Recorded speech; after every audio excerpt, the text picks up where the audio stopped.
ये तो पता है कि अडेप्टेबिलिटी, पॉपुलेशन, पोल्यूशन, तमाम चीज़ें। फिर मैं आपसे ये सवाल करना चाह रही हूँ कि यूरोप में क्यों ऐसा हो रहा है? क्योंकि 2022 में भी इतनी 61,000 से ज़्यादा मौतें हुई, अभी फ्रांस में 1000 मौतें हो गई, पूरे यूरोप में 1300 से ज़्यादा। मैं फिर ये समझना चाह रही हूँ, आर्टिक ओशन के पास है, क्या वजह है? और अगर वजह है कोई, तो सरकार या वहाँ का मौसम विभाग इसको पहले से क्यों भाप नहीं पाया है? देखिए मैडम, हम यूरोप की बात कर रहे हैं और अभी सबसे पहले आदरणीय डॉक्टर साहब ने भी ये बताया कि ये जो समस्या है, खास तौर से पर्यावरण की समस्या है, ग्लोबल वार्मिंग की समस्या है, ये केवल यूरोप में ही नहीं, यूरोप में तो जो है मैं तो फिलहाल यहाँ हिंदुस्तान की अगर बात करूँ, और मैं लेटेस्ट ही आपको एग्जाम्पल दे रहा, मैं परसों देहरादून से लौटा, और मैं अगर याद पीछे में जाऊँ तो 97 में मैं कभी देहरादून गया था। मेरी छोटी सिस्टर की वहाँ पे शादी हुई थी, तो जब हम गर्मियों के सीजन में देहरादून गए तो पंखे तो थे, वे पंखे चले भी शाम को, लेकिन सुबह उठ के मैंने पंखे को बंद किया था, गर्मी की बात है। आज जब मैं परसों देहरादून में था तो बगैर एसी के देहरादून में जो है काम नहीं चल रहा। तो हम यूरोप में जो समस्या है उस पर भी हम डिस्कस कर रहे, और ये केवल यूरोप की समस्या नहीं, आप देखना आने वाले टाइम में क्या, अभी देख लो, आप हिंदुस्तान में देख लो किस तरीके से, मतलब ये समझो जल जंगल जमीन की कोई बात नहीं करता, कोई काम नहीं करता। और मैं फिर आपको देहरादून का एग्जाम्पल दे रहा, चूंकि हम सब यहीं एनसीआर, अब तो देहरादून नजदीकी चला गया, ये दिल्ली से देहरादून तक का हाईवे बना दिया, तो कहीं ना कहीं अगर आप ग्लोबली भी बात करेंगे, जिस तरीके का विकास हो रहा, विकास के नाम पे क्या कहीं हम विनाश की तरफ तो नहीं बढ़ रहे? देखिए कहीं ना कहीं आपको पर्यावरण के साथ साथ आपको जो है विकास करना पड़ेगा। आप देखिए, मैं यूरोप पे न जाकर मैं यही हिंदुस्तान की बात कर रहा, और आप मैं आपके एनसीआर की बात कर रहा, आप एनसीआर के चारों तरफ आज सड़कों का जाल बिछा दिया। अब हम तो समझ रहे कि भाई ये तो जो है विकास हो रहा, लेकिन डॉक्टर कुलदीप मलिक पर्यावरणविद होने के नाते इस विकास को विनाश की दृष्टि से देख रहा। जब हम छोटे छोटे थे मैं देखता था, मेरे पिताजी साइकिल से मुझे बैठा के और रोड पर अगर जब चलते थे तो रोड के दोनों ओर इतने पेड़ होते थे, इतने पेड़ होते थे कि आपको दोपहरी के अंदर, दोपहरी का मतलब आपके दर्शक भी समझ रहे होंगे, आपको धूप नजर नहीं आती थी। आप अपनी गाड़ी को दौड़ाओ, किसी भी हाईवे पर दौड़ाओ, मैं तो दिल्ली देहरादून की बात कर रहा, आप दिल्ली एनसीआर के अंदर आप पेरीफेरल की बात कर दो, आपको पेड़ नजर नहीं आएंगे। इसके बाद जो सबसे गंभीर बात आपके दर्शकों को मैं बताना चाह रहा कि वो तो भला हो आप जैसे मीडिया कर्मी का कि आप इस तरीके से ओपन जो है डिस्कशन कर रहे हैं, कोई बात नहीं करता। डॉक्टर कुलदीप मलिक खास तौर से जिन मुद्दों को लेकर संघर्ष है, शिक्षा पे, स्वास्थ्य पे, पर्यावरण पे, आप आज कोई बात नहीं करना चाहता। मैडम आपकी जानकारी के लिए बता दूं, जब हम पर्यावरण की बात कर रहे, ग्लोबल वार्मिंग की बात कर रहे, ये रिसर्च है, डाटा हमारे पास है। आज हिंदुस्तान के अंदर आप AQI की बात करो, अभी हम यूरोप की बात कर रहे हैं, अगर यूरोप के अंदर AQI 50 से ऊपर चला जाए तो वहां पे इमरजेंसी लग जाती है, लोग घरों से निकलना बंद कर देते हैं, सायरन बजने शुरू हो जाते हैं।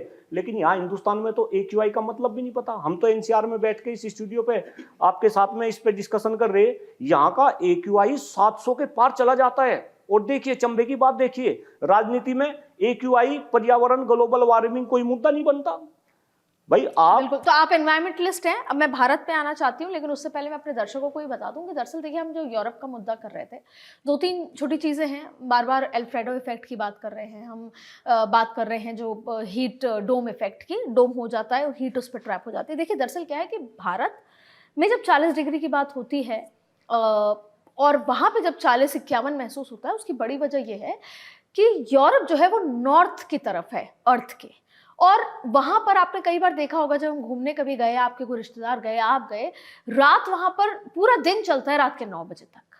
तो यानी कि सूरज जो है वो 9 बजे तक है। भारत में क्या होता है, 6-7 बजे सूरज ढल जाता है, तो इफेक्ट कम होता है। दूसरा, हमारे घर की बनावटें, जैसा मैंने कहा आपको, हमारे घर की बनावटें ऐसी होती हैं जिसमें हम वेंटिलेशन होता है, एयर वेंटिलेशन हो पाता है, खिड़कियां, दरवाजे, ये वो। दूसरा, आपने कई बार राजस्थान में ही सुना होगा कि घरों में नीले घर होते हैं, चौक वाले घर होते हैं, तो जैसे यूवी रेज आती हैं वो रिफ्लेक्ट हो जाती हैं। हम लोगों ने बहुत पहले से इसकी तैयारी शुरुआत की, उसके बावजूद में भारत में असंख्य मौत गर्मियों की वजह से हो जाती हैं, धूप की वजह से हो जाती है, हीट वेव की वजह। लेकिन यूरोप और जो ये प्रगतिशील देश देश हैं उन्होंने कभी इसकी चिंता नहीं की, क्योंकि ये तो हमेशा ही ठंडे कॉन्टिनेंट थे, तो वहां पर ये बहुत सारे ऐसे इफेक्ट हैं। अब आप देखिए कि वहां पर ये सब चीजें चल रही हैं। लेकिन अब मैं भारत पे आती हूँ, क्योंकि ये ग्लोबल इफेक्ट है जिसकी हम चर्चा कर रहे हैं। मैम, आप मैक्स हॉस्पिटल से भी हैं, क्या हीट वेव को लेकर ज्यादा अब पिछले कई सालों में आपने देखा कि केसेस आने लगे हैं गर्मियों में, और उसके अलावा कैंसर उस हीट यूवी रेस से, तमाम तरीके की चीजें, क्या नज़ारा आप देखते हैं हॉस्पिटल्स में? देखो, डेफिनेटली ये एक क्लाइमेट चेंज नहीं है सिर्फ, ये हर इंसान को परिवर्तित कर रहा है, हर इंसान को इफेक्ट कर रहा है, जिसके कारण हीट एग्जॉशन या हीट स्ट्रोक जैसी टर्म्स आपने सुनी होंगी, ये सिम्टम्स ज़्यादा देखने को मिल रहे हैं। डिहाइड्रेशन के पेशेंट्स बहुत ज़्यादा अमाउंट में बढ़ गए हैं, तो नंबर ऑफ पेशेंट्स इन चीज़ों के बढ़ गए हैं। तो इसके लिए कुछ प्रिकॉशंस लेना बहुत ज़रूरी है, जो कि जैसे हम अपने आप को कूल रखें, लूज क्लोथ्स पहने और हाइड्रेटेड रहें, कोकोनट वाटर या कर्ड और ये सब डाइट में इंक्लूड करें, और फिजी ड्रिंक्स, कोल्ड ड्रिंक्स हो गया, अल्कोहल हो गया, ये सब सेवन ना करें, तो इससे काफ़ी हद तक हम इससे बच सकते हैं। और हीट एग्जॉशन में जनरली जो सिम्टम्स हमें देखने को मिल रहे हैं पेशेंट्स में, कि अगर बॉडी का टेम्परेचर 40 डिग्री एंड अबव लंबे समय तक रहता है, लंबे समय मतलब एक हाफ एन आवर जो 30 मिनट्स है, वो हमारा पीरियड है, जो कूलिंग पीरियड है, जिसमें हमें कूल करना है बॉडी को। अगर वो कूल नहीं होती उतने उस दौरान, तो it can lead to heat stroke. Heat stroke एक इमरजेंसी है। अब बात बहुत हार्डकोर सवाल की है सर, और मैं बहुत ही दो टूक शब्दों में आपसे समझना चाहती हूँ। जब कभी मैं थोड़ा हार्ड शब्दों का इस्तेमाल कर रही हूँ, और शायद इमरजेंसी की बात है ये, कि जब कभी हम किसी, जो आजकल होता है, रेप देखते हैं तो हमारा खून खौल जाता है। जब कभी हम सड़क पे किसी को मारते हुए देखते हैं, जैसे अभी हमने सुना कि बॉम्बे में मेट्रो में किसी को मार दिया, हमें डर लगता है, हमें लगता है हम किस दिशा में आगे बढ़ रहे हैं। जब ये सब लॉ एंड ऑर्डर के इश्यूज आते हैं तो हमें गुस्सा आता है, हम सड़कों पे भी उतरते हैं। लेकिन जब बात एनवायरनमेंट की आ रही है, लंबे समय से एनसीआर में हमें वो साफ हवा ही नहीं मिल रही, देश की राजधानी दिल्ली में, जहां पर पूरी यूनियन कैबिनेट, दिल्ली की सरकार बैठी है, लेकिन हम प्रोटेस्ट ही नहीं करते। ये कौन सी एक्सेप्टेंस है हमारे अंदर कि हम सिर्फ सहते जा रहे हैं? मतलब it is okay, our life at stake is okay, but हम दूसरे चीजों पे इश्यूज क्रिएट करेंगे। मतलब अगर महंगाई एक बार की हो भी जाए, लेकिन हमारी जान रहेगी तो जहान है ना सर, उसको आप एज अ नागरिक में आपसे समझना चाहते हैं। नहीं, देखिए ऐसा है, क्योंकि आप मौसम विभाग से भी हैं, क्या कभी आप लोग कोई इमरजेंसी क्रिएट नहीं की सरकार के लिए कि मतलब बाकी सारी पॉलिसीज बैक सीट पर हैं, पहले है ना एनवायरनमेंट को बचाना है, ऐसा कभी मौसम विभाग से भी नहीं इमरजेंसी? ये तो है, ऐसा नहीं है, सबके रूल्स बने हुए हैं। मौसम विभाग तो गवर्नमेंट ऑर्गेनाइजेशन है, तो उसके एक प्रक्रिया है कि वो किस हद तक जाएगा। सड़क में तो नहीं जा सकती है, लेकिन जो हमारा ये वार्निंग इशूज होते हैं, ये देते हैं हम। और अब ये कहा जाता है कि आईएमडी की रिपोर्ट, मौसम विभाग की रिपोर्ट आधे टाइम गलत होती है बारिश को लेकर। ये आपको मिथ है, आपको मिथ है, ये बिल्कुल गलत है। आप कब, पता नहीं कब सुन के बात कर रही हैं, ऐसा नहीं है। लेटेस्ट यही है, लेटेस्ट समझने की कोशिश करिए। ये जो अभी ग्लोबल वार्मिंग जिसकी आप बात कर रही हैं, ये एक इंडिविजुअल, आपने थोड़ा सा अच्छा बीच में जोड़ा है कि वो नॉर्थ में है।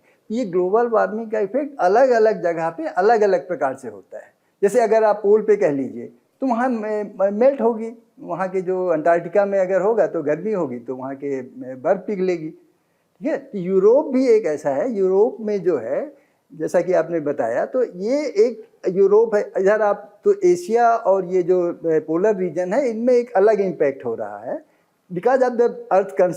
ये जैसा सन का भी आपने बताया, these are not ultra violet rays, ये सन का ही किरणें ही हैं, जो नॉर्मल किरणें हैं। कोई अल्ट्रा वायलेट आएंगी तो हमको जला देंगी, तो जला नहीं गर्मी पैदा कर रही हैं। तो वो हो गया। अमेरिका में टेम्परेचर, वो बाढ़ आ रही है, ये आ रही है। तो ये हर एक जगह पे अलग अलग होता है। तो ये दूसरा चीज़, घर की बनावट, जैसा आपने कहा। अभी मैं कल परसों बात कर रहा था, मेरे एक दोस्त हैं, मेरे रिश्तेदार वहाँ हैं, वहाँ घर जो बने हैं वो बने हैं ये ठंडी के लिए।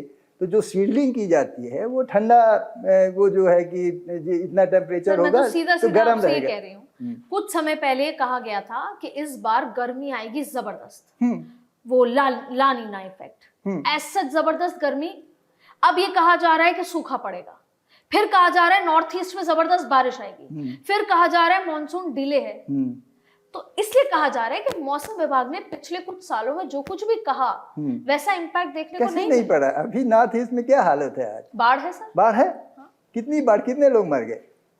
तो बाढ़ है ना, तो बाढ़ है ना। तो बाढ़ ने मौसम विभाग ने बताया कि अल नीनो का इफेक्ट ही ये होता है।